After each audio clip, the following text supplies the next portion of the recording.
It's a beautiful tree. Yeah, I love trees. This huge elm tree that arches over the street in southeast Portland. Wow, it's really regal. Look at these big branches. Look how much. Has been part of Diane Morgan's home for decades. This tree provided us a lot of shade. It was planted in the Eastmoreland neighborhood long before she ever moved in. Yeah, I wasn't here. So you can imagine the dismay when Diane noticed someone had unexpectedly spray painted the old elm tree and stapled a sign across the trunk. Yeah, I came home from a meeting. Boom. Turns out it wasn't vandals that tagged the tree. Like, whoa, It was the city of Portland demanding the tree be cut down because it was infected with the fast-spreading Dutch elm disease. And the homeowner had to pay for removal.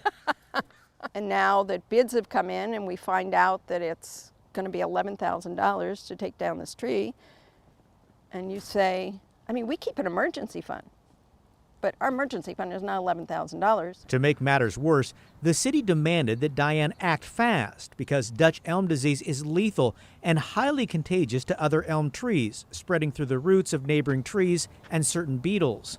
City code required she remove the tree or sign a contract to have it removed within 30 days. I understand why they want to take the tree down, but this is a very tight timeline to do all that and come up with the money. And if she didn't comply, the city threatened it would charge her for the cost of removal, along with a civil penalty and a lien placed against her property. I felt very pressured. I mean, it's really clear. They're calling it a civil penalty. That's strong language. It hasn't always been this way. For many years, the city took responsibility. While neighbors watched, city crews took down the elm tree. Old footage from the KGW archives shows city crews in the 1980s removing street trees infected with Dutch elm disease in the right-of-way, or that area between the curb and sidewalk. The city forester came out to look. His diagnosis? This tree has Dutch elm disease and it has to go. But in 2017, the city changed policy and shifted that cost to adjacent property owners. City Forester Jen Cairo can explain. It was part of a budget package that went to City Council. And City Council determined that it's a more equitable use of the city's resources to have that code consistently applied throughout the city. Portland has approximately 2,300 susceptible elms scattered across the city, although there are large clusters in neighborhoods like Eastmoreland, Laurelhurst, and Ladd's Addition. If unchecked, experts warn Dutch elm disease would have a catastrophic impact on Portland's urban forest. To help monitor, the city provides free sampling and testing for the disease. Right.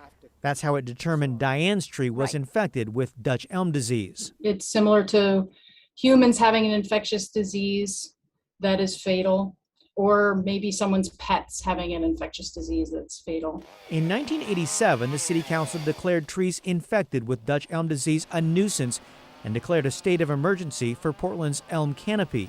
People are being asked to examine elm trees in their neighborhoods for telltale symptoms of the disease, such as unusual yellowing of the leaves near the crown or the top of the tree.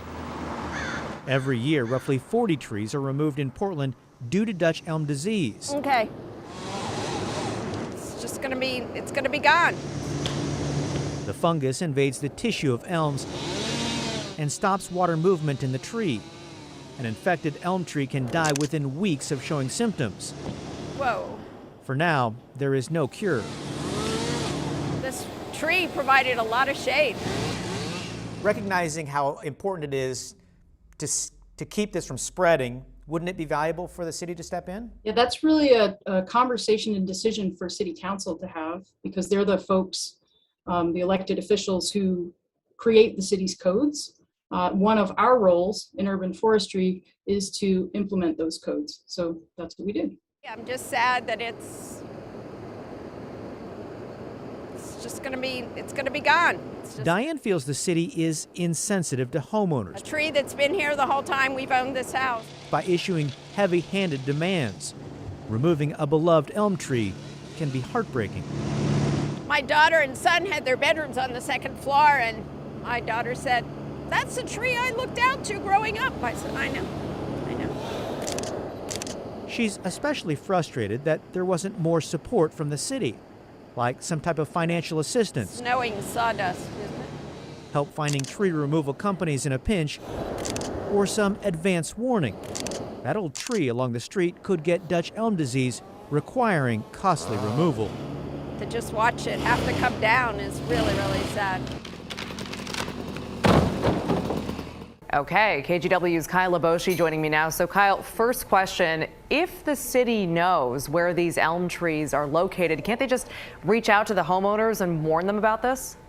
Well, the city says it certainly tries to do outreach. A couple of years ago, it sent out nearly 1,000 letters to property owners who live near susceptible elm trees. But despite those efforts, some homeowners, like Diane, who you heard from, said they didn't know about the risk. And had they would have planned for it.